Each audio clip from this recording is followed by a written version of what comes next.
Warahmatullahi wabarakatuh.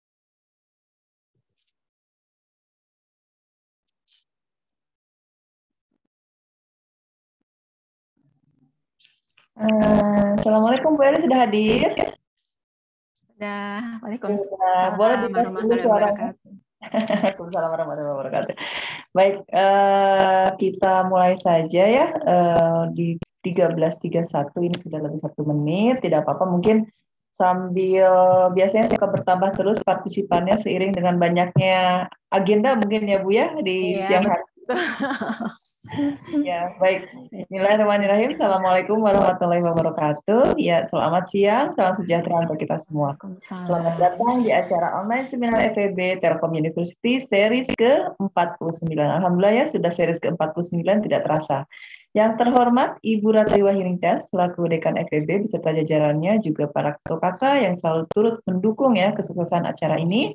Dan yang terhormat Ibu Eli Suryani yang sudah hadir. Ibu sehat ya? Alhamdulillah. Narasumber kita siang hari ini, serta yang terhormat para peserta seminar online pada siang hari ini. Alhamdulillah, puji syukur kita panjatkan karena berkat rahmatnya kita semua bisa berkumpul ya dalam keadaan sehat walaupun masih dalam versi online ya, tidak bertemu secara offline saat ini. Baik, online seminar ini mengusung tema The Value of Audit Quality Indicators ya. Sebelum memulai acara, izinkan saya memperkenalkan diri. Saya Astri Gina selaku MC dan moderator. Pada siang hari ini akan membacakan susunan acara terlebih dahulu ya. Yang pertama pembukaan, lalu kita akan menyanyikan lagu Kebangsaan Indonesia Raya dan Mars Telkom University yang kemudian dilanjutkan dengan foto bersama. Dan saya akan sedikit menyampaikan CV singkat dari pemateri dan kemudian dilanjutkan dengan penyampaian materi oleh Ibu Eli sekitar 40 menit dan kemudian dilanjutkan sesi tanya jawab sekitar 30 menit. Baik, memasuki agenda selanjutnya yaitu menyanyikan lagu Indonesia Raya dan Mars Telkom University. Para hadirin dimohon duduk tegap dan mendengarkan dengan khidmat. Kepada admin mohon bantuannya untuk memutarkan lagu Indonesia Raya dan Mars Telkom University. Terima kasih.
Laksanakan pendidikan dengan semangat pengabdian, ciptakan kehidupan bernilai.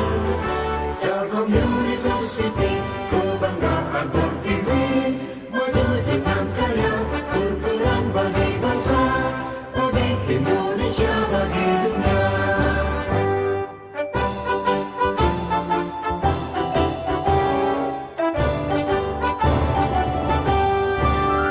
Telkom University, sinergi bangun negeri, maju dalam ilmu pengetahuan. Satukan tekad bersama, padukan langkah, bawa bangsa menuju garis depan.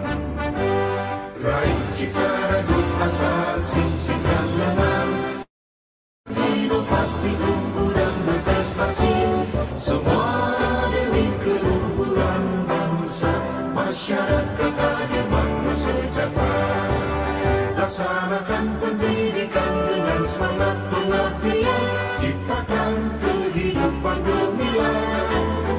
Telkom University, kebanggaan Pertiwi, maju dengan karya, berperan bagi bangsa, bagi Indonesia, bagi dunia.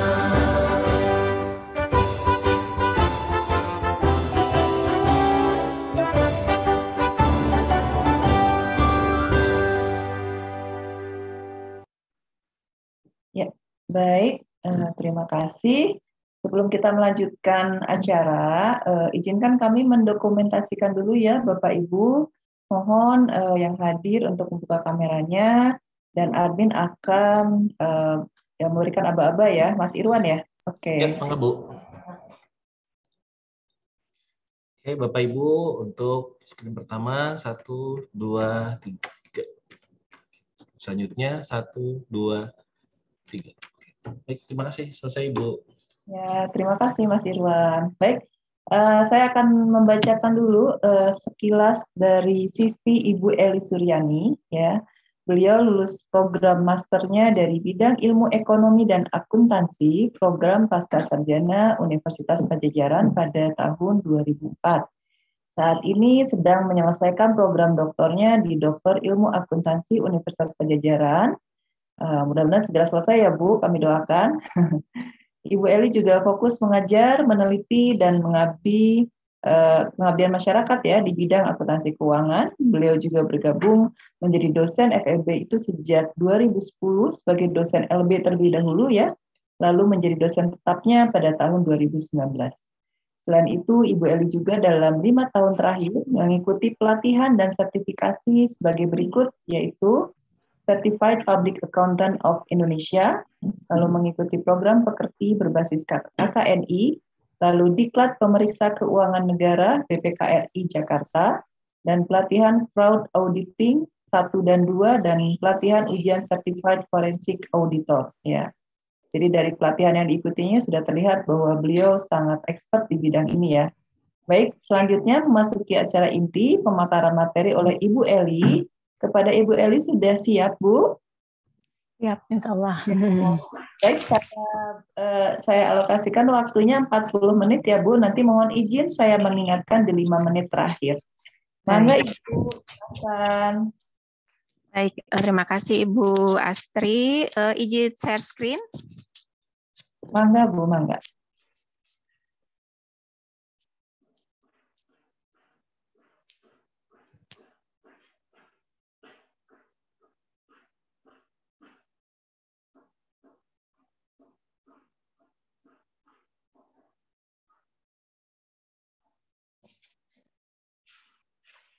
Apakah sudah terlihat Bapak Ibu? Sudah terlihat apakah sudah Bu, terlihat. Oh, ya. Baik, terima kasih. Assalamualaikum warahmatullahi wabarakatuh. Bapak Ibu sekalian, selamat siang, salam sejahtera bagi kita semua, salam sehat bagi Bapak Ibu dosen dan mungkin kalau ada mahasiswa. Ya, baik. Terima kasih sekali lagi Ibu Dr. Gina Astri Gina ya sebagai moderator. Terima kasih atas kesempatan yang diberikan kepada saya. Ya, pada kesempatan ini sebetulnya saya hanya akan sharing tentang topik ini ya, the value of audit quality indicator. Jadi di mana judul ini saya batasi begitu ya, ruang lingkupnya yang akan saya sampaikan pada terbatas gitu ya, hanya terbatas pada untuk profesi akuntan publik atau kantor akuntan publik. Ya karena yang namanya audit quality gitu ya, itu juga bisa begitu ya, untuk banyak hal gitu ya, untuk banyak bidang, termasuk selain kantor akuntan publik yang disebut dengan eksternal auditor, juga ada untuk internal auditor, untuk audit sistem informasi, juga untuk audit forensik, government, dan lain-lain begitu. Jadi audit IT ya tadi yang audit sistem itu. Jadi sangat luas sebetulnya bidang audit itu begitu. Nah, jadi kualitas dalam hal ini kan bisa di apapun ya. Jadi kualitas produk sekalipun dan seterusnya. Nah, saya di sini mengambil judul ini dengan membatasi audit quality untuk profesi akuntan publik atau kantor akuntan publik dalam hal ini. Nah, jadi di mana saat ini bahwa audit quality indicators itu menjadi hal atau topik penting begitu ya di dunia profesi kami kantor akuntan publik begitu ya. Jadi sangat sangat banyak standar baru, kode etik baru, indikator baru, bahkan yang sedang dan akan begitu ya, yang sudah ditetapkan dan ada pembaharuan dan bahkan ada program-program baru yang akan diluncurkan sehubungan dengan indikator kualitas audit khususnya bagi kantor akuntan publik begitu ya. Jadi banyak hal baru begitu. Nah, selanjutnya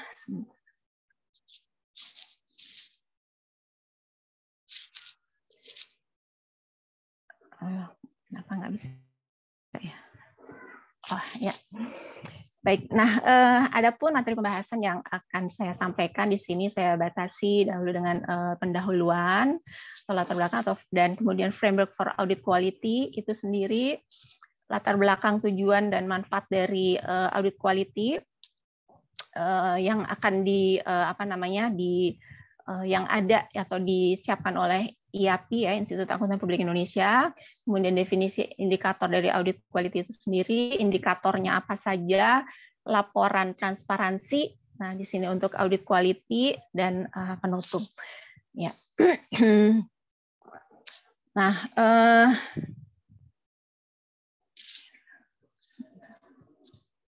agak ya. Nah, untuk pendahuluan saya agar ini persepsinya begitu ya, sama mungkin ada yang sudah biasa di bidang akuntansi, mungkin ada yang bidang lain begitu. Jadi hanya overview saja begitu, bahwa saya memulai begitu dengan definisi apa itu auditing, apa tujuannya, gitu, audit laporan keuangan. Nah, jadi sebetulnya auditing sendiri gitu ya di dalam keilmuan kami di akuntansi dan audit itu adalah suatu proses pengumpulan dan pengevaluasian bahan bukti tentang informasi mengenai suatu perusahaan gitu ya, untuk dapat menentukan dan melaporkan kesesuaian informasi yang dimaksud dengan kriteria yang telah ditetapkan. Jadi audit itu should be done by competent independent person. Nah, ini definisi audit di mata Arens ya. Arens et al. Tahun 2020. Nah, ini Arens ini yang membuat buku audit yang digunakan di seluruh dunia, sekarang bahkan digunakan oleh praktisi begitu ya di kantor-kantor akuntan publik. Kemudian yang kedua, saya ingin menyampaikan tujuan daripada audit laporan keuangan. Jadi sebetulnya berbeda ya setiap audit itu. Bahkan audit sendiri ada yang tadi ada audit internal, audit sistem, audit IT, audit compliance, dan lain-lain. Nah, fokus di sini khususnya kantor akuntan publik, selain jasa-jasa lain yang dimiliki, yang dilakukan oleh kantor akuntan publik, salah satunya yang utama itu adalah audit atas laporan keuangan atau audit of financial statement. Nah, jadi di sini tujuannya sudah pasti begitu ya, kalau output akhirnya itu adalah opini laporan keuangan, opini atas laporan keuangan tersebut ya. Jadi berdasarkan semua bukti-bukti audit yang memadai, yang cukup gitu ya, bahwa laporan keuangan itu financial statement are free from material misstatement ya, dan harus dilaporkan gitu ya temuan-temuan auditnya begitu. Nah, ini saya ambil dari standar board ya ASB 2014. Setelah itu, setelah auditing, tujuan dari audit laporan keuangan. Nah, di sini saya mulai masuk ke dalam audit quality itu sendiri ya. Sebetulnya audit quality ini sering sekali begitu ya menjadi topik penelitian baik di S1, S2, S3, dan ini sering digunakan yang pertama kali menyampaikan begitu ya tentang audit quality riset pertamanya itu oleh De Angelo tahun 81 ya, yang dikenal di mata mahasiswa pun gitu, bahwa audit quality menurut Angelo itu adalah probabilitas gitu, di mana seorang auditor menemukan dan melaporkan tentang adanya suatu pelanggaran gitu ya, the breach in the client accounting system, dalam sistem akuntansi klien perusahaan, dan melaporkan gitu ya, dan melaporkan pelanggaran tersebut. Nah, jadi artinya audit yang berkualitas itu begitu ya.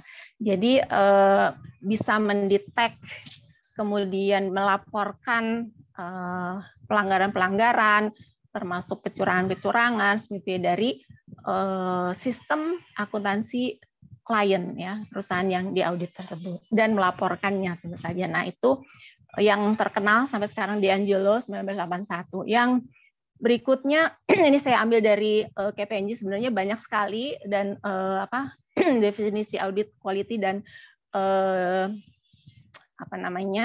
variasi definisinya. Nah, saya ambil dari KPMG ini tahun 2021 ya, dari laporan transparansi kualitas auditnya, dia menyebutkan bahwa audit quality as the outcome when audits are executed consistently in line with the requirement and intent of applicable professional standard within a strong system of quality controls ya. Jadi intinya bahwa kualitas audit itu suatu outcome-nya gitu ya, hasil dari audit ini ketika audit itu dilaksanakan secara konsisten, sejalan dengan persyaratan requirement-nya gitu ya, dan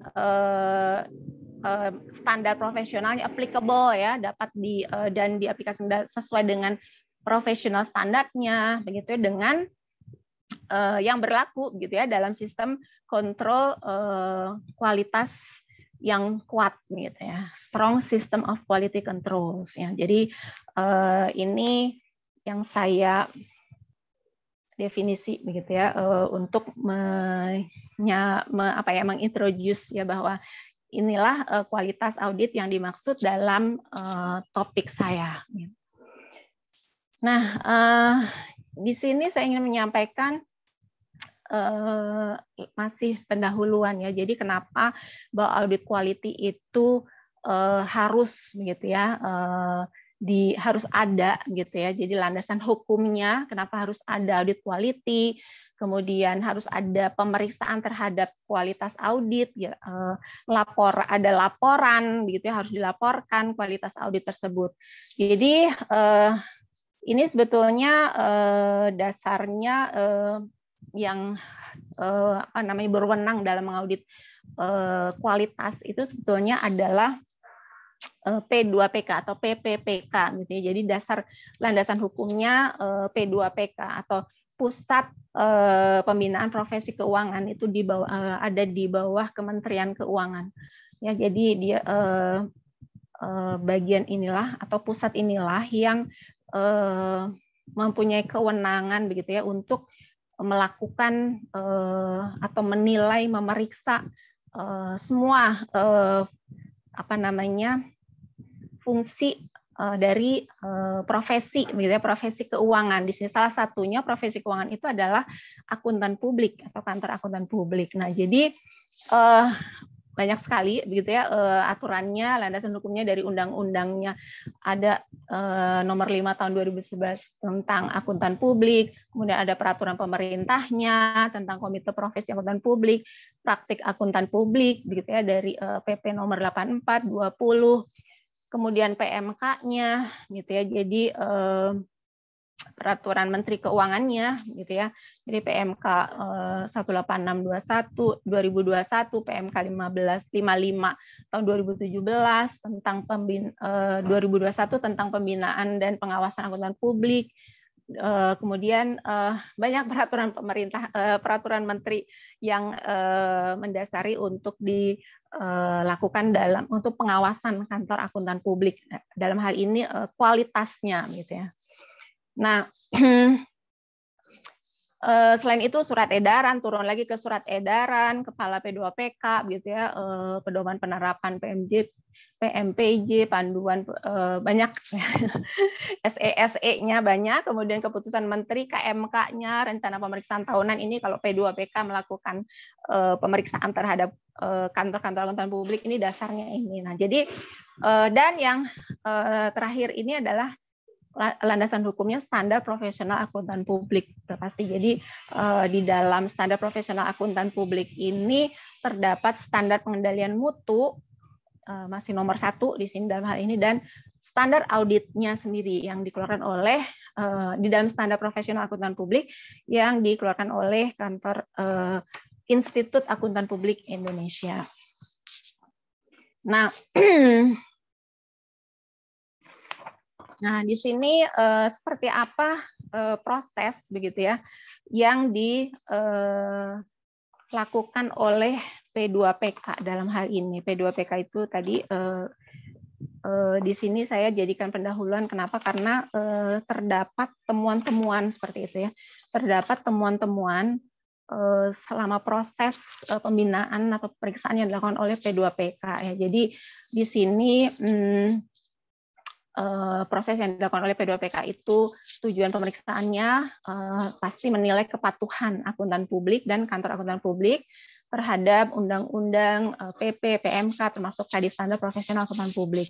Kemudian jenis pemeriksaan pun bermacam-macam dilakukan oleh P2PK, pemeriksaan berkala, sewaktu-waktu, kemudian evaluasi pelaksanaan SPM-nya, pemantauan tindak lanjut, hasil pemeriksaan, kemudian pemeriksaan reguler, tematik, khusus, dan seterusnya. Nah, di sini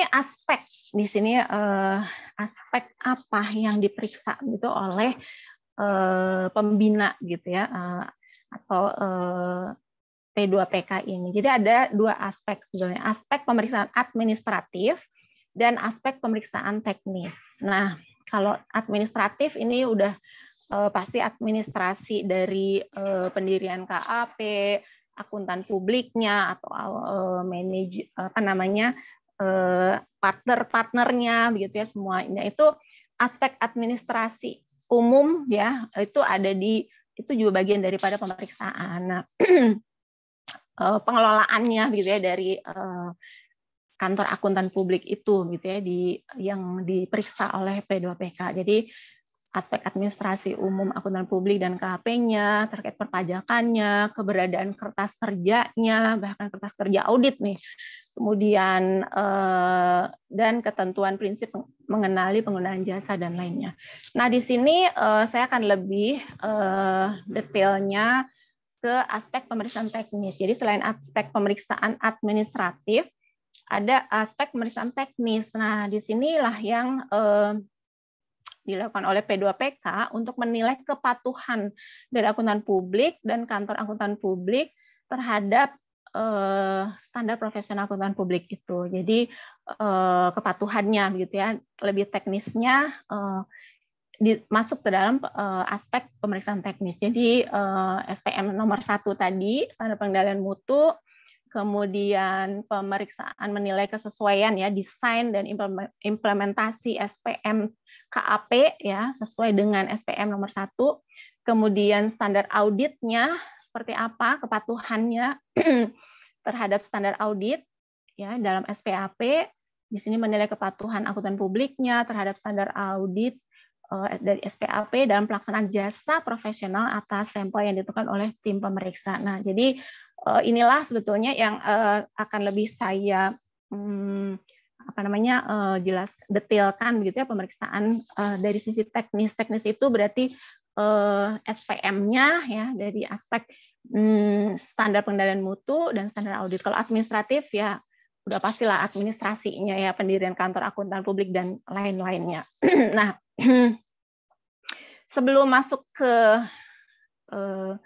berikutnya, saya ingin buka dulu sebetulnya apa sih sebelum ketemuan P2PK ya terhadap aspek-aspek tadi, sebetulnya apa sih yang diperiksa begitu ya di dalam SPM nomor 1 itu apa begitu ya. Nah, di sini SPM nomor 1 itu atau standar pengendalian mutu bagi kantor akuntan publik yang melaksanakan perikatan assurance. Di sini perikatan assurance itu pekerjaan audit, review, dan perikatan assurance lainnya, dan perikatan selain assurance. Nah, jadi diatur di dalam standar pengendalian mutu nomor 1 ini. Nah, SPM ini mengatur tanggung jawab di sini kantor akuntan publik atas sistem pengendalian mutu dalam melaksanakan perikatan assurance.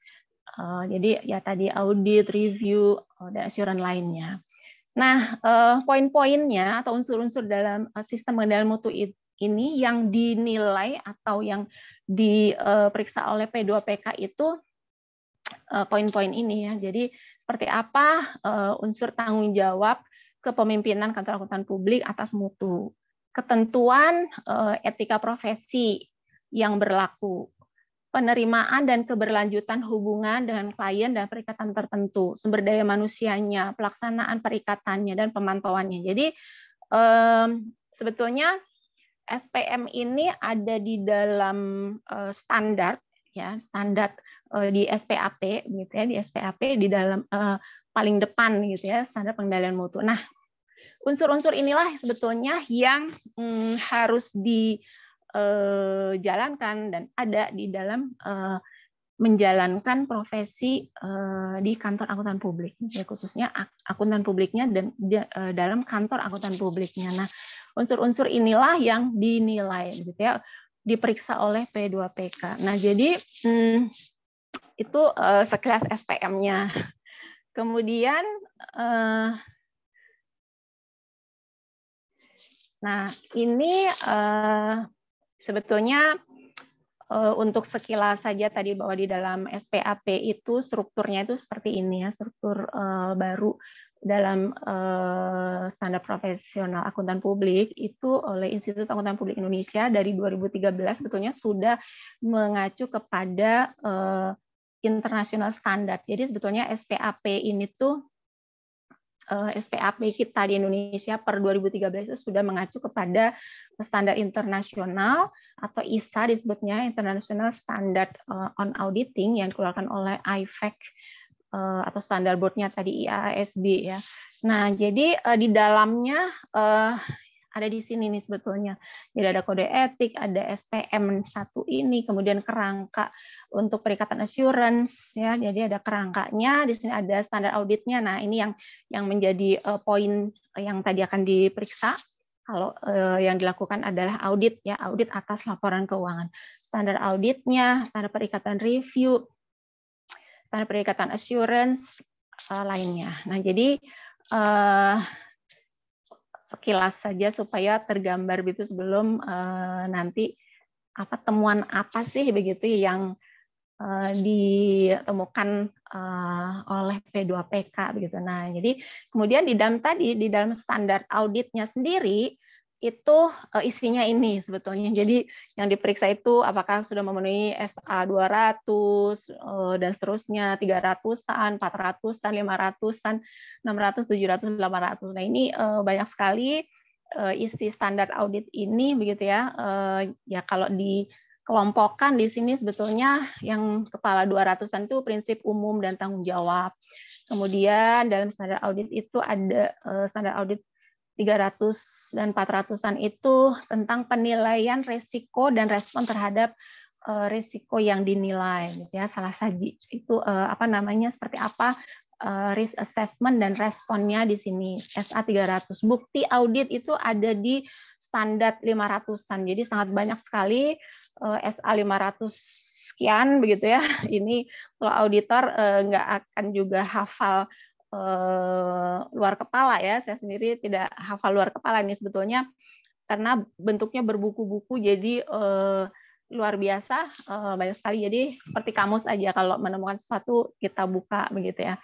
Kemudian penggunaan hasil pekerjaan pihak lain SA 600-an, kesimpulan audit dan laporan itu SA 700-an ya, area khusus dan seterusnya. Nah, setelah tadi tentang sekilas gitu ya yang akan diperiksa oleh P2PK. Nah, disinilah sebetulnya hasil temuan, jadi masalah begitu ya, kenapa harus ada indikator kualitas audit, kenapa dibuat pedomannya, itu sebetulnya background-nya ini begitu ya. Jadi hasil temuan-temuan P2PK tentang aspek teknisnya, salah satunya aspek teknis itu di SPM atau standar pengendalian mutu. Nah, jadi kalau dilihat dari gambar ini ada poin SPM 1 tadi yang saya sebutkan satu persatu ya, yang dinilai SPM itu isinya apa, ada pelaksanaan perikatan, pemantauan dan seterusnya. Nah, ini semua ini dinilai oleh P2PK dan hasilnya ini pemeriksaan tahun 2021 ya terhadap KAP ya, kalau nggak salah KAP itu jumlahnya dari pemeriksaan KAP tahun 2021 jenis pemeriksaan berkala ada 67 KAP dan 74 AP, pemeriksaan sewaktu-waktu itu 1 KAP dan 1 AP, dan evaluasi pelaksanaan SPM KAP itu ada 13 KAP dan 13 AP atau akuntan publiknya. Nah, jadi semuanya kalau dilihat dari urutan teratas ini persentase terbanyak temuannya begitu ya, temuan dari P2PK atas pelaksanaan ya aspek tadi standar pengendalian mutu yang dijalankan oleh kantor akuntan publik. Nah, di sini persentase temuannya tertinggi itu ada pada 45,1% itu pelaksanaan perikatan. Jadi temuan pelaksanaan perikatan itu perikatan itu penugasan ya pada saat melakukan audit dengan klien. Nah, di situ terjadi banyak sekali begitu ya temuan pelanggaran, mungkin kemudian kekurangan dan lain-lain itu di dalam hal SPM-nya. Jadi pelaksanaan perikatan di sini 45,1% terbanyak, kemudian juga pemantauan. Nah, di sini yang kedua itu pemantauan terhadap jalannya standar pengendalian mutu di KAP tersebut. Ini juga menjadi temuan yang cukup besar gitu ya, pemantauan. Kalau tadi perikatan. Nah, kemudian penerimaan dan keberlanjutan hubungan dan klien dan perikatan tertentu. Nah, ini juga cukup besar, 14,7%. Ketentuan etika, nah di sini juga yang ditemukan oleh P2PK etika profesi. Ketentuan etika profesi yang berlaku itu juga cukup besar, 12,6%. Sumber daya manusianya ya yang ada di kantor akuntan publik itu juga ditemukan banyak kekurangan gitu ya dalam pelaksanaan SPM-nya itu 9,2%, dan kecil yang 2,9% adalah tanggung jawab kepemimpinannya. Jadi dari kepemimpinan KAP-nya. Jadi di sini fokus pemeriksaan P2PK terkait sistem pengendalian mutu. Seperti ini hasil temuannya. Jadi kenapa menjadi concern begitu di P2PK dan IAPI untuk merumuskan gitu ya lebih jauh tentang indikator kualitas audit.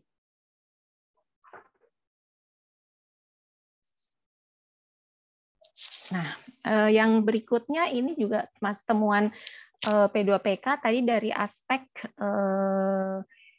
teknis ya, tadi SPM adalah SA atau standar audit. Nah, jadi dari standar audit sendiri juga atau pelaksanaan ya dari standar audit itu banyak ditemukan begitu. Yang 5 temuan standar audit yang jumlahnya terbanyak di sini diurutkan, ternyata temuan P2PK itu banyak ditemukan, 59,6%-nya itu ada di SA 500. Nah, jadi SA 500 itu tadi kalau di dalam gambar komponen standar isi daripada standar audit, SA 500 tadi itu yang terbanyak tadi standarnya dari 500 sekian itu yang paling banyak, itu disinilah ditemukannya temuannya oleh P2PK. Jadi SA 500 itu yaitu tentang bukti audit ya, tentang bukti audit. Nah, jadi betapa bukti audit itu luar biasa begitu, banyak bukan dilanggar ya, mungkin bisa tidak ada atau kurang begitu, atau tidak dilakukannya prosedur sesuai dengan SA 500 tadi ya. Jadi cukup detail SA 500 itu. Nah, ini yang paling banyak memang 59,6%. Kemudian 315 itu standar audit 315 itu 4,6%. Nah, itu tentang pengidentifikasian dan penilaian risiko salah saji material melalui pemahaman atas entitas dan lingkungannya. Jadi para KAP atau AP ini, gitu, akuntan publik ini, ya di sini ditemukan kurang begitu ya di dalam pemahaman atas entitas dan lingkungannya. Gitu. Jadi mengidentifikasi khususnya risk assessment-nya. Jadi penilaian risiko atas salah saji, gitu ya, material dengan melalui pemahaman atas entitas dan lingkungannya. Jadi 315 ini lumayan cukup ya paling banyak tadi yang 500 ya 59%, ini 4,6%. 230 itu tentang dokumentasi audit. Nah, ini juga sering sekali ditemukan oleh P2PK. Sebetulnya mungkin ini termasuk sudah agak kecil ya, 4,3%. Jadi dokumentasi audit itu bagaimana ya, di kantor akuntan publik itu sering lupa entah mendokumentasikan begitu ya, mendokumentasikan bukti-buktinya, sistematika kertas kerjanya seperti itu. Jadi banyak ditemukan begitu adanya ya pelanggaran dalam hal ini, kekurangan dokumentasi auditnya begitu. Padahal ini semua sudah diatur dalam undang-undang termasuk standar itu sendiri. Kemudian 330 itu SA 330 3,4%, SA 570 2,9%. Jadi kalau 330 itu respon auditor terhadap risiko yang telah dinilai. Nah, ini responnya ini juga dianggap ada temuan gitu ya. Kemudian 570 itu going concern. Nah, di sini kalau standar audit 570 itu bukti-bukti atau dokumen atau prosedur gitu ya, prosedur audit mengenai kelangsungan usaha atau going concern dari kliennya itu banyak ditemukan juga masih kekurangan atau pelanggaran dilakukan oleh P2PK. Kemudian 260, nah di sini standar audit yang termasuk dalam kategori lainnya, SA 260 dan 600 ini komunikasi tata kelola, SA 600 itu tentang pertimbangan khusus, audit atas laporan keuangan grup. Nah, jadi memang ini isu-isu gitu ya dalam kualitas audit, temuan-temuan dari P2PK ini penting atau menjadi concern gitu di mata P2PK, dalam hal ini pemerintah sebagai pengawas. Nah, sebelum kita masuk ke dalam tentang indikator kualitas audit yang akan kita yang baru yang akan yang sudah disiapkan oleh IAPI, termasuk laporan transparansi dan seterusnya, ini sebetulnya IAPI itu atau Institut Akuntan Publik itu menyiapkan indikator kualitas audit itu dengan berbasis dari framework for audit quality dari IASB sebetulnya ya. Jadi standar board internasional basisnya dengan framework seperti ini. Nah, kalau dilihat sebetulnya bahwa audit quality atau kualitas audit itu secara konseptualnya begitu ya, bahwa kenapa yang dinilai kualitasnya itu dari sisi mana begitu. Nah, di sini bisa dari semua dari inputnya gitu ya, dari input, dari proses input ya, nanti kita akan buka input itu apa, kemudian proses dalam auditnya, kemudian outputnya. Nah, hasil dari audit laporan keuangan itu seperti apa sih kualitasnya? Jadi kualitas itu dinilai begitu ya, bisa dilihat dari sisi input, proses, dan output. Nah, jadi di sini yang disebut dengan ini menjadi indikator sebetulnya, indikator yang juga biasa dilakukan atau ya biasa dilakukan untuk penelitian-penelitian begitu ya, bagi yang topiknya audit quality. Jadi input itu indikatornya apa, proses itu seperti apa untuk kualitas auditnya, gitu, prosesnya, output hasilnya itu yang dinilai kualitasnya itu seperti apa, gitu. Jadi ini frameworknya, gitu, yang menjadi pegangan juga bagi IAPI, Asosiasi Indonesia, untuk menyiapkan atau membuat aturan-aturan, begitu ya, tentang indikator kualitas audit. Nah, jika dilihat dari, kita buka dari input.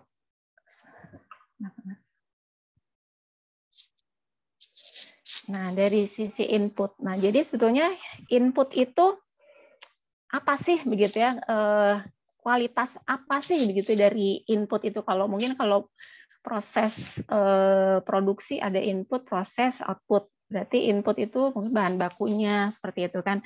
Nah, jadi dalam hal ini kualitas audit atau dalam proses bisnis kantor akuntan publik itu sendiri, input itu dilihat dari values, ethics and attitudes-nya. Jadi dari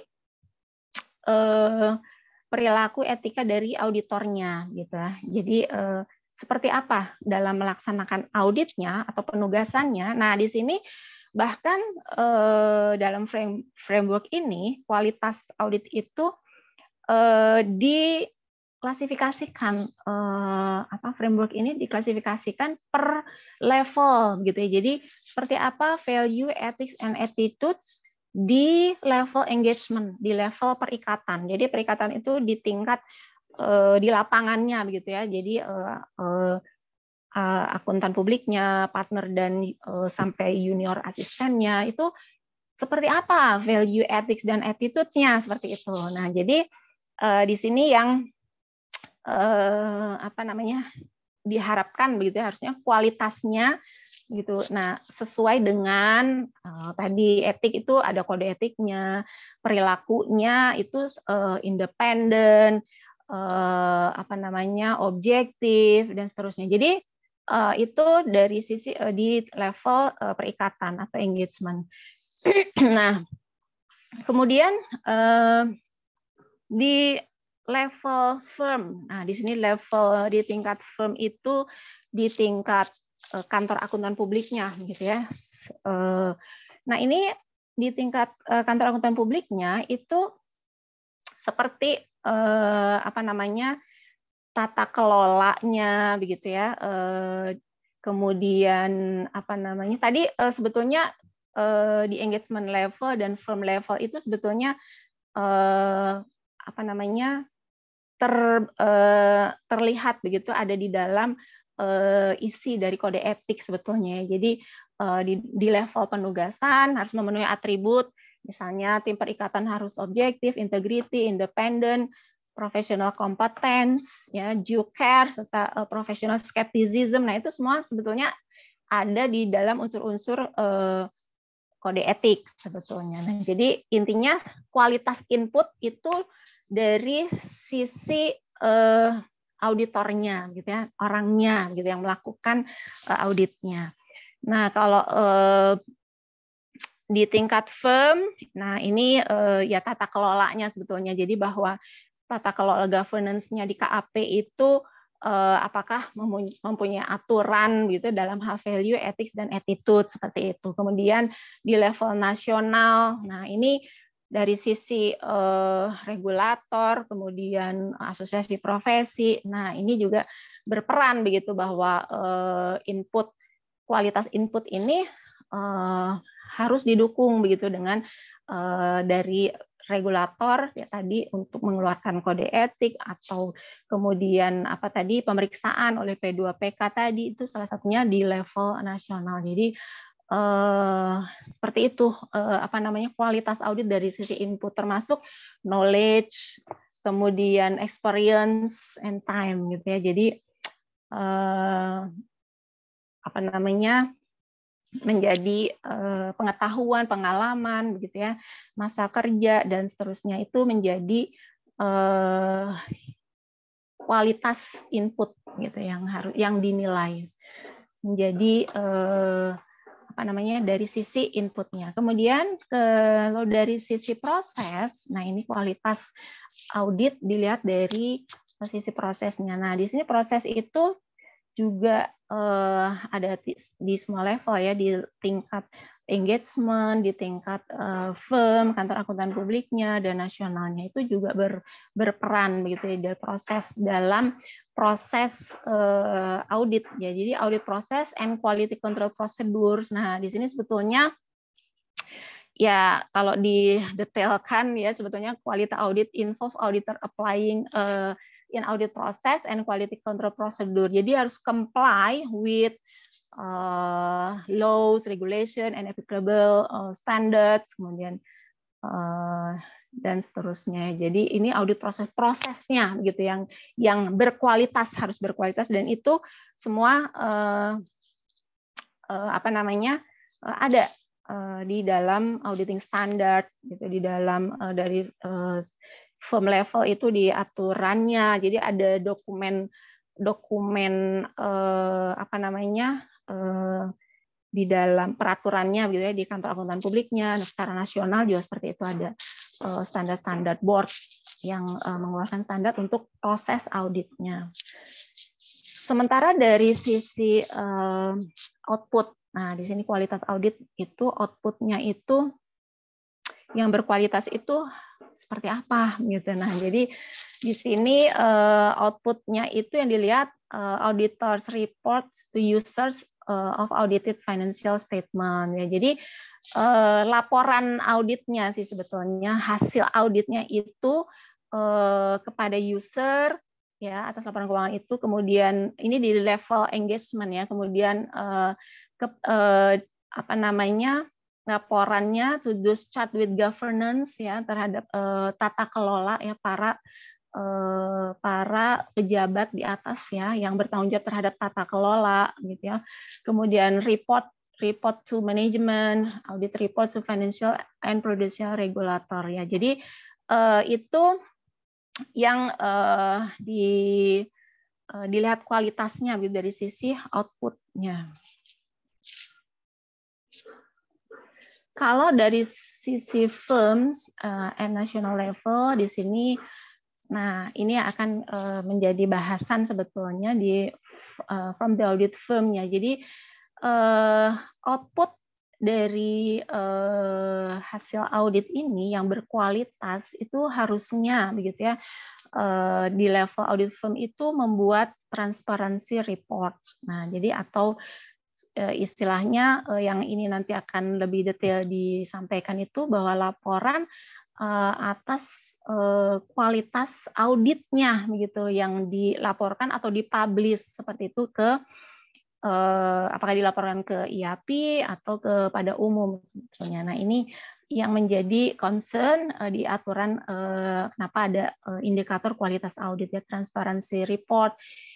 Itu yang harus dikeluarkan oleh audit firm, kemudian annual and other reports ya pasti ya laporan-laporan KAP-nya sendiri, dan dari sisi regulator providing an aggregate view on the result of audit firm inspection ya. Jadi regulator lah di sini, pemerintah dalam hal ini yang mengeluarkan apa namanya hasil-hasil inspeksi audit firm ya tadi, seperti P2PK tadi yang mengeluarkan temuan-temuannya apa saja hasil auditnya. Nah, itu sebetulnya bagian daripada output gitu ya, bahwa dari sisi regulator itu dinilai kualitasnya tuh seperti apa gitu. Nah, itu tadi.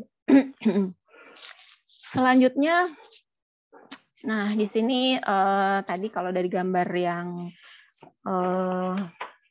bulat tadi sebetulnya kalau dipecah itu sebetulnya ada kenapa kualitas audit itu juga dipengaruhi begitu ya di apa namanya ya adanya interaksi gitu ya, adanya interaksi antar banyak stakeholder ini sebetulnya. Jadi misalnya interaksi di sini antara auditor dengan manajemen gitu.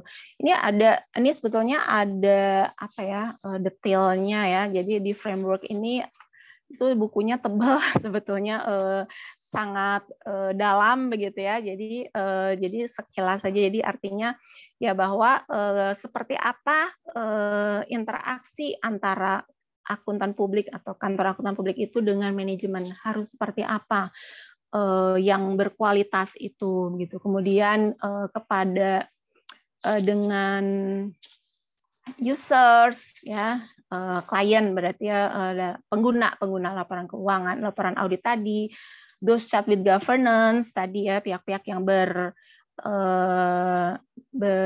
bertanggung jawab terhadap tata kelola ya dalam perusahaan itu ya, seperti komisaris ya, kemudian direksi dan terusnya, dan hubungan dengan regulator. Jadi interaksi ini juga merupakan bagian dari yang menghasilkan seperti apa sih kualitas audit itu begitu, yang seharusnya dimiliki dari setiap kantor akuntan publik gitu, karena dipengaruhi oleh interaksi ini begitu. Jadi harus seperti apa interaksi antar para ini manajemen, regulator dan seterusnya. Kemudian dari gambar selanjutnya tadi ada contextual factor ya. Jadi ini sebetulnya contextual factor itu lingkungannya lagi ya, lebih luas lagi ya, faktor-faktor yang mempengaruhi hasil audit, kualitas audit itu banyak sekali sebetulnya. Jadi dari sisi environment ya, jadi environment in which financial reporting and audit takes place varies between countries ya. Jadi memang bermacam-macam begitu ya. Jadi lingkungannya. Nah, di sini bisa di di urut satu persatu itu misalnya faktor-faktor apa saja sih sebetulnya yang juga mempengaruhi kualitas audit. Jadi business practice, yang contohnya di sini business practice and commercial laws, kemudian laws regulation financial reporting, ya jadi peraturan-peraturan tentang laporan keuangan, applicable financial reporting framework-nya. Nah ini tuh berhubungan dengan standar-standar akuntansi ya. Information system-nya seperti apa, corporate governance-nya, kemudian broader culture factors ya. Jadi apa sih faktor-faktor budaya yang membatasi bahwa kualitas audit itu menjadi ya bisa berkurang begitu. Nah, jadi seperti itu. Kemudian ada di sini apa lagi ya? Mengingatkan 4 menit lagi ya, Bu. Aduh. Audit regulation, litigation environments, dan lain-lain itu secara konteksnya. Baik Ibu, sebentar.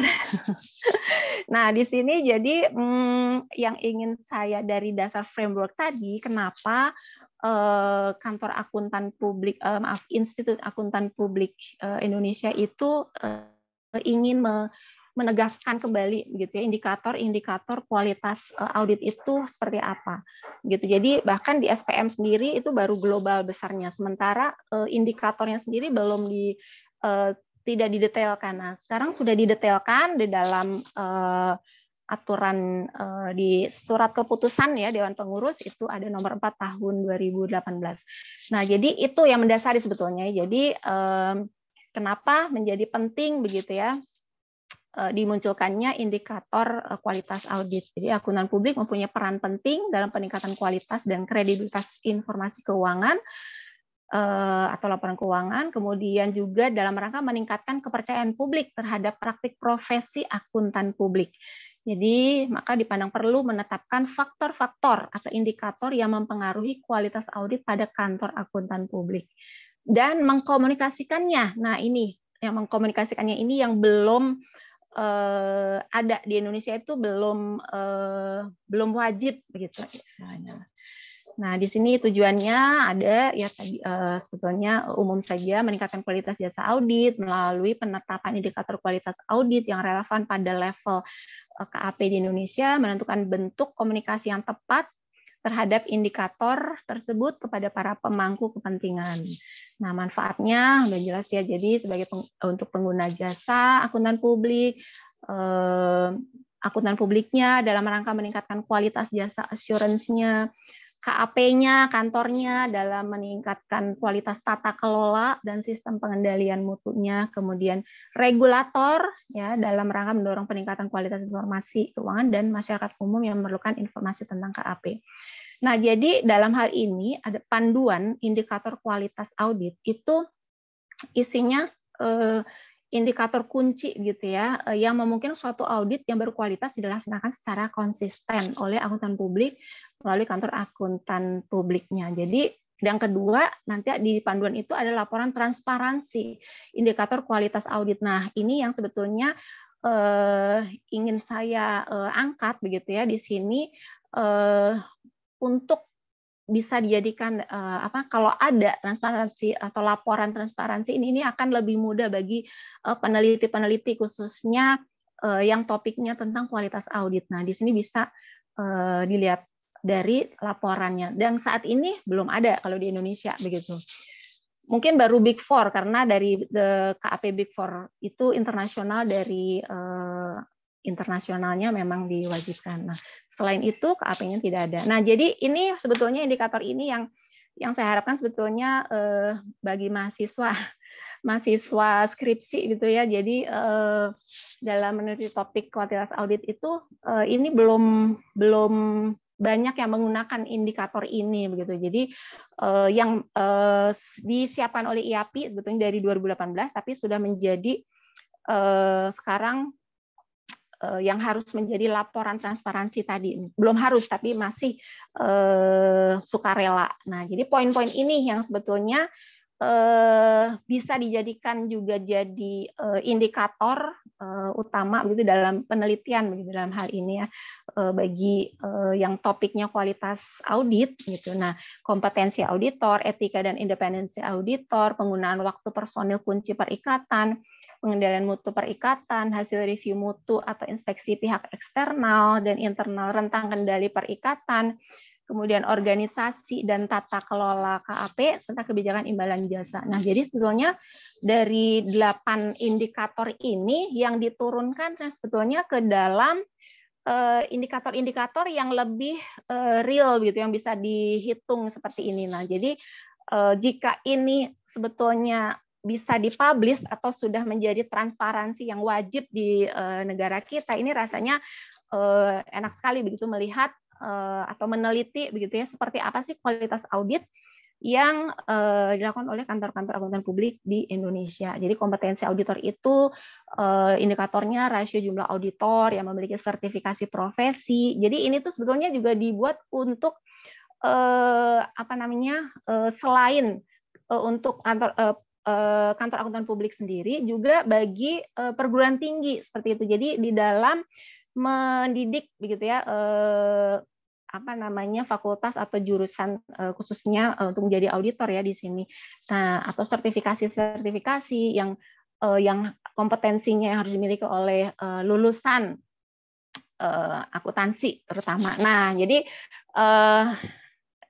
adanya indikator ini sebetulnya lebih menjadi mudah begitu ya untuk mengukur kualitas auditnya. Jadi rasio jumlah auditor yang memiliki sertifikasi profesi, rasio rata-rata jumlah, jam pengembangan pelatihan, kompetensi, nah seperti PPL pendidikan profesional berkelanjutan itu wajib bagi para auditor ya di KAP, jumlah jam kerja yang telah dijalani dalam memberikan jasanya. Nah, ini indikator yang kedua tadi kepatuhan terhadap ketentuan etika dan independensi ini juga ada indikatornya gitu ya. Detailnya seperti apa begitu yang harus dilakukan ya, yang patuh terhadap etika. KAP telah memiliki panduan etika. Nah, berarti kan KAP-nya ya punya panduannya. Kemudian KAP-nya telah menunjuk partner yang bertanggung jawab atas kepatuhan etika, setiap auditor telah mengikuti pelatihan, nah tadi rotasi, termasuk rotasi terhadap personil kunci, kemudian pernyataan independensi yang ditandatangani oleh seluruh anggota tim perikatan. Nah, jadi ini indikatornya lumayan cukup banyak detail, tapi tidak semuanya bisa diurai dalam angka ya. Jadi data rasio.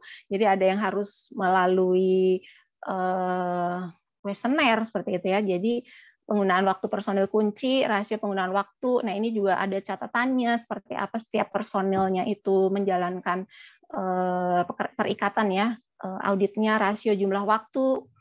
Kemudian rasio-rasio ini kalau ada di laporan transparansi rasanya sangat menarik dan enak diteliti seperti itu sebagai data sekunder. Kemudian pengendalian mutu perikatan, di sini KAP telah menetapkan panduan dan dokumentasi yang memadai untuk penerimaan klien, evaluasi, dan seterusnya. KAP telah menetapkan kebijakan penelahan dan supervisi, konsultasi. Nah, di sini kan berarti kan kebijakan-kebijakan. Jadi di sini tidak bisa semuanya dalam bentuk data rasio. Jadi masih harus kalau muncul dalam laporan transparansi, nah nanti seperti apa kita bisa melihat di kualitas auditnya gitu ya dengan indikator yang ini.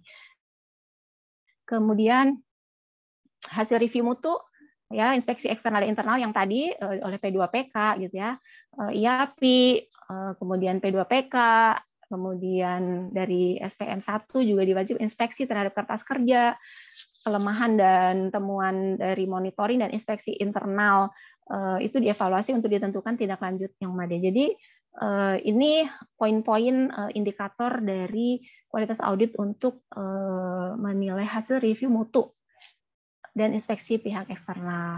Kemudian tentang kendali perikatan, di sini bagaimana? Nah, kalau ini masih bisa dilihat data rasionya, rasio akuntan publik terhadap jumlah perikatan, rasio personil kunci perikatan terhadap jumlah perikatan, rasio rekan perikatan, rasio personil, rasio minimal ukuran tentang kendali perikatan itu ditetapkan oleh masing-masing KAP ya, dihitung secara basis tahunan. Nah, jadi ini indikator-indikator kualitas audit yang ada di dalam SK Dewan Pengurus. Organisasi dan tata kelola KAP-nya seperti apa, kemudian ini didetailkan organisasi ya, masing organisasi dan tata kelola KAP, kebijakan imbalan jasa. Nah, ini juga sering menjadi bahan topik penelitian di S1, S2, S3 seperti fee.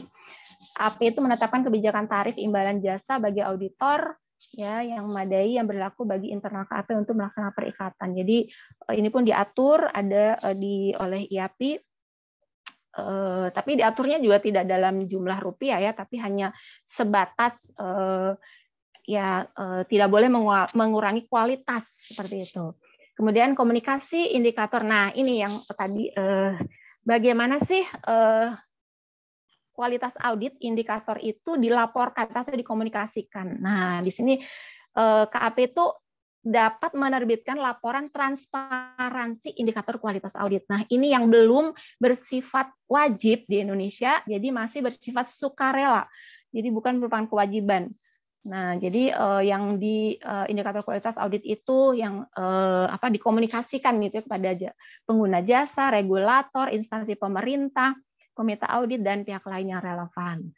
Nah, ini yang sebetulnya poinnya begitu ya, bahwa the value of audit quality di sini kalau dilihat dari laporan transparansi yang dibuat oleh the Big Four internasional, udah pasti mereka wajib membuat ini. Nah, di dalam inilah sebetulnya kita bisa melihat seperti apa ya value dari kualitas audit dari kantor akuntan publik tersebut begitu. Nah, di sini contohnya yang dilakukan oleh KPMG.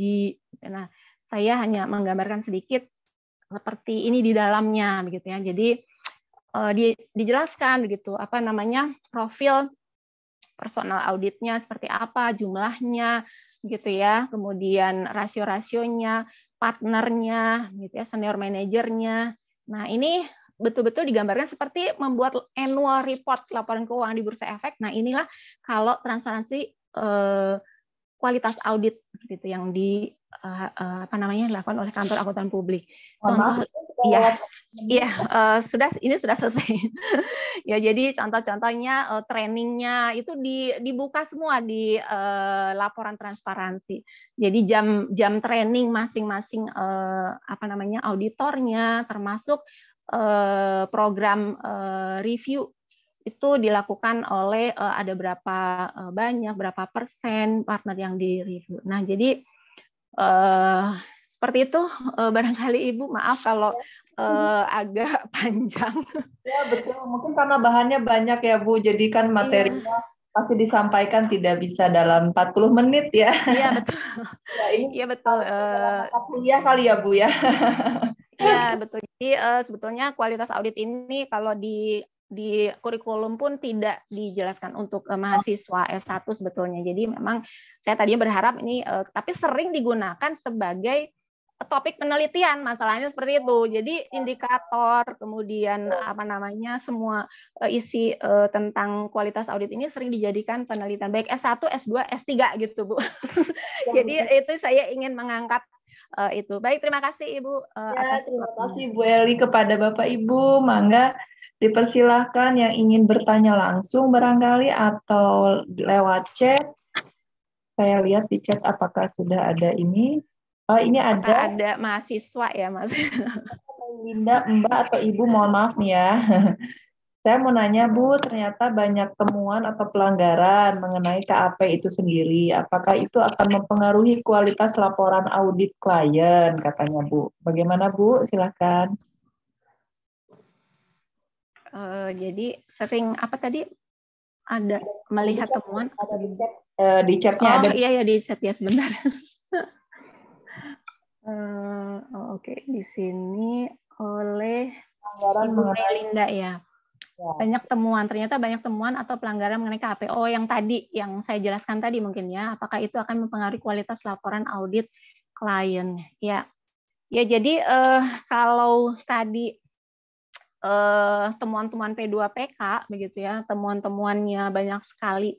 Ya tadi memang kita tidak melihat itu pemeriksaan umum, ada pemeriksaan yang khusus tadi ya, yang mungkin sudah sangat melanggar begitu. Nah, pemeriksaan umum itu ya dalam arti sebetulnya kalau belum sampai intinya bahwa P2PK itu memberhentikan KAP tersebut begitu ya, kemudian memberi punishment ya sesuai dengan aturannya. Jadi saya rasa itu masih di batas-batas ya mungkin masih bisa diterima ya, seperti tadi bukti auditnya yang kurang, dokumentasinya seperti itu ya Bu ya. Jadi termasuk mungkin penilaian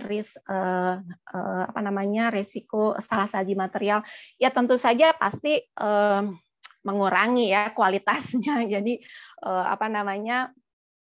kualitas laporan audit itu menjadi berkurang begitu, karena ya berarti proses atau pelaksanaan audit itu kurang sesuai begitu dengan standar prosedur yang diwajibkan seperti itu. Nah, tapi kita tidak bisa melihat secara belum tahu dalamnya ya, tapi kalau selama itu kalau belum ada punishment begitu ya, berarti atau biasanya tuh P2PK itu sampai mengeluarkan surat untuk dilarang membuka lagi kantor akuntan atau akuntan publiknya yang di grounded dulu dan seterusnya. Jadi itu berarti sudah sangat parah gitu. Nah, ya pasti sih mengurangi kualitas, justru itu makanya karena itulah diperiksa kemudian dibuatlah indikator kualitas audit seperti itu.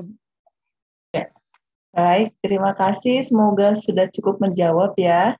Ada lagi mungkin yang mau bertanya?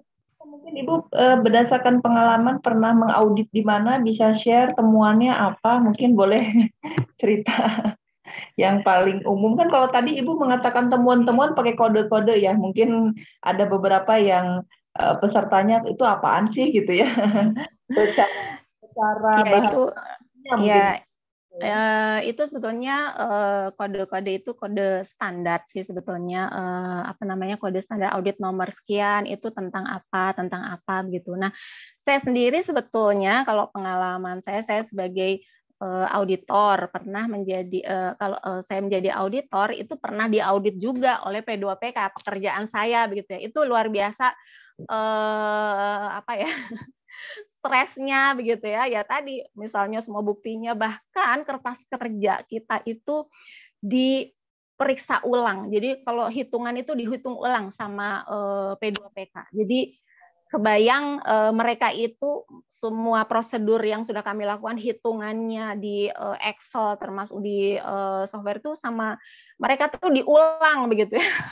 Misalnya selisih angka aja, loh ini harusnya segini, kenapa segini? Nah itu bisa gitu ya. Jadi luar biasa lah. Jadi P2PK sendiri juga dalam mengaudit kami begitu ya, auditor itu sangat detail sekali begitu ya. Kemudian, nah ini dari sisi saya sebagai auditor yang diperiksa ya Bu ya, diperiksa itu sudah berkali-kali, karena berkali-kali itu dalam arti bahwa kebetulan yang sering menjadi sampel yang diperiksa oleh P2PK itu perusahaan-perusahaan yang sangat yang besar, yang sangat yang risk-nya tinggi gitu ya. Nah, kebetulan saya kalau mengaudit yang perusahaannya yang high risk seperti dana pensiun, kemudian apakah BUMN dan seterusnya. Jadi itu yang selalu kena sampel saya itu oleh P2PK. Jadi ya kebayang berkali-kali di audit mereka. Seperti itu. Nah, tapi sebaliknya kalau saya menjadi auditor ya di kantor akuntan publik, maksudnya dalam mengaudit klien begitu. Nah, itu juga betul memang sering terjadi ya, pasti klien sendiri begitu ya juga apa ya, sering bernego begitu ya dengan auditor gitu. Nah, itu bagian daripada tadi penilaian terhadap etika begitu ya, moral kita begitu, independensi. Nah, itu nilai-nilai itulah sebetulnya pada saat kita mengaudit di lapangan itu perlu sangat apa ya, luar biasa, karena perusahaan itu dengan cara apapun ingin tampak opininya selalu bagus gitu ya, atau clear, clean begitu ya. Tidak mau ada paragraf penjelasan sedikit pun bahkan begitu ya. Atau kita ada temuan saja itu mereka tuh merasa seperti ya seperti tidak suka seperti itu. Nah, itulah yang kita harus tetap apa ya, kuat begitu ya sebagai auditor. Ya, baik Bu, lanjut kepada pertanyaan Pak Deden mungkin terkait yang Ibu jelaskan barusan, kategori disebut mayor sama minor gitu ya, dari segi temuan tuh seperti apa sih Bu kalau dari sudut pandang audit ya? Kalau ini tuh, oh mayor nih parah misalnya, oh ini tuh minor, nah itu gimana Bu cara menentukannya Bu? Iya, sebentar. Ini Pak Deden, ini dari sudut pandang temuan P2PK ya Pak ya terhadap KAP-nya ya? Iya ya Pak ya. Oke, iya jadi betul Bu. Ya. Ya tadi mayor minor tuh tadi sebetulnya apa namanya temuan-temuan yang kalau minor itu ya artinya tadi pelanggaran-pelanggaran tetapi tidak mempengaruhi atas apa namanya pemberian opini kita begitu. Jadi opini kita itu bukan opini yang salah begitu hanya karena hal-hal yang kecil gitu, hal-hal yang minor tadi. Nah, tapi kalau hal-hal yang mayor itu temuan-temuan yang sudah mempengaruhi nanti opininya menjadi salah gitu. Nah, itu sebetulnya kenapa apa menjadi concern sekali begitu kalau kita salah memberikan opini kemudian kita ditemukan oleh P2PK gitu. Itu kesalahan yang mayor, bahkan ya tadi pelanggarannya di mana, apakah etiknya, apakah dalam prosedur audit prosedurnya begitu ya, banyak sekali ininya unsurnya sebetulnya dari SPM-nya, dari aspek standar auditnya begitu, pelaksanaan itunya. Jadi apakah akan mempengaruhi dalam arti opini yang kita berikan itu salah fatal gitu lah intinya. Itu yang mayor itu seperti itu kurang lebih gitu. Siap. Oke, nuhun Bu Eli, Bu Astri. Sama-sama, Pak. Ibu Astri masih di mute. Ya, mohon maaf. Pak Deden sudah cukup? Cukup Ibu. Oh iya, terima kasih.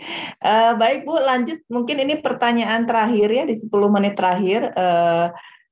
Dari siapa? Pak Kunta Aji gitu ya. Mohon maaf kalau saya salah ya menyebutkan sapaannya. Apakah ketentuan tentang PMPJ oleh PPATK dapat mempengaruhi kualitas audit? Dan bagaimana cara membuat sinkronisasinya dengan SPM KAP dalam kebijakan KAP? Mangga Ibu, ada di chat, silahkan untuk lebih jelas. Ini Pak Kunta ini nanya apa ngetes ya? Pak Kunta ini punya KAP loh. Oh, ya baik. Teman saya ya. Apa kabar Pak Kunta? Ya, jadi betul. Jadi kalau disebut PMPJ itu kan sebetulnya temuan administratif ya. Jadi aturan-aturan administratif itu di sini dalam hal ini prinsip mengenali pengguna jasa. Pengguna jasa. Jadi PMPJ itu prinsip mengenali pengguna jasa. Nah, di sini sebetulnya kemarin itu salah satunya ya di sini itu apa sih yang harus dilakukan begitu ya. Nah, jadi apa temuannya di sini apa ya? Sebentar.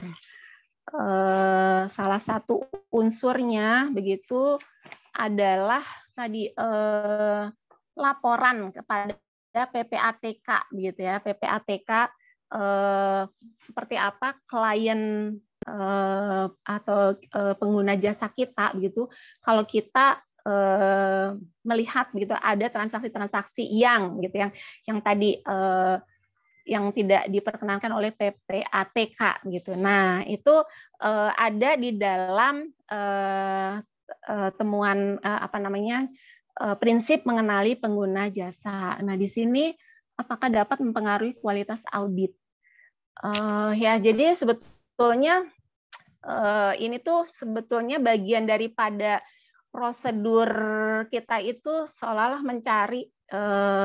mencari apakah ada sih sama dengan kita kalau sedang mengaudit itu ada namanya SA 240 ya, seperti kita tuh berkewajiban untuk menemukan adanya fraud gitu ya atau kecurangan dalam laporan keuangan ya. Jadi punya kewajiban itu. Nah, di sini salah satunya tadi yang harus dilaporkan kalau kita menemukan adanya transaksi-transaksi yang harusnya dilaporkan kepada PPATK gitu ya. Nah, jadi menurut saya ya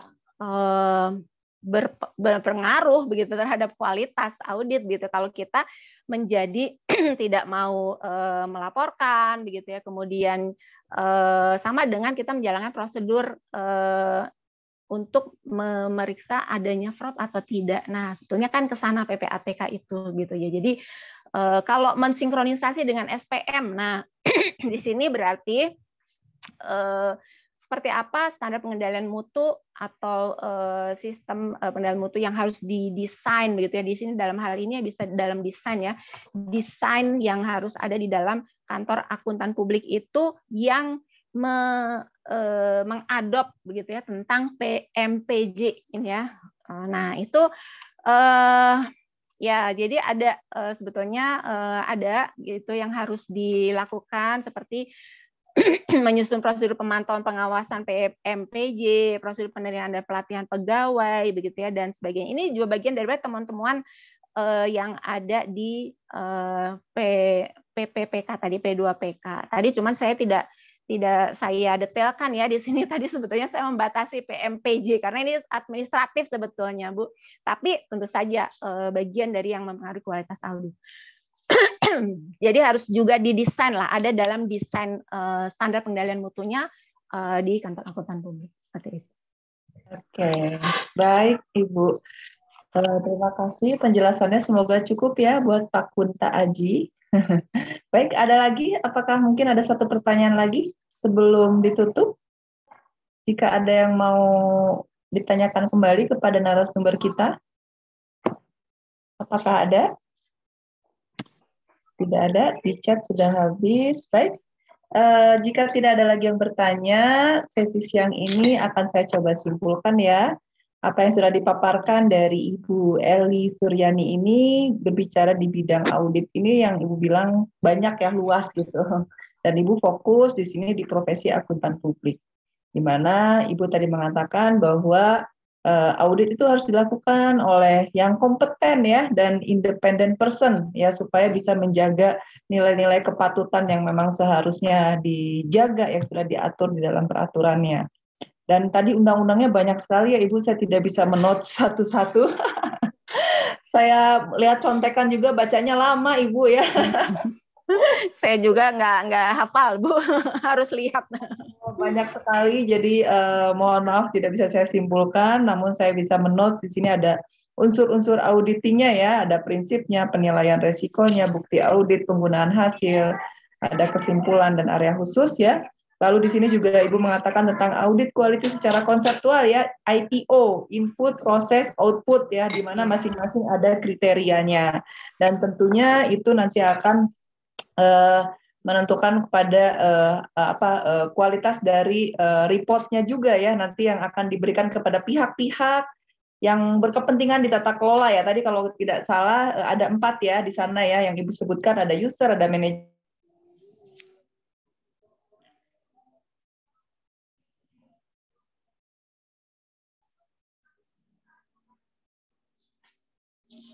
Ibu Astri. Bu Astri off ya. ke freeze. Oh iya benar. Tapi gambarnya masih ada ya Bu? Iya, justru itu saya pikir takutnya Mute aja punya ya. saya, ya punya Oh. saya begitu, ternyata Bu Astri. Bu Astri. Bu Astri. Hai hai hai. Bapak Ibu, mohon maaf sambil menunggu Ibu Astri, Oh link iya, ada Bu presentasinya Glenn. akan dikirim ya ke chat sebentar ya.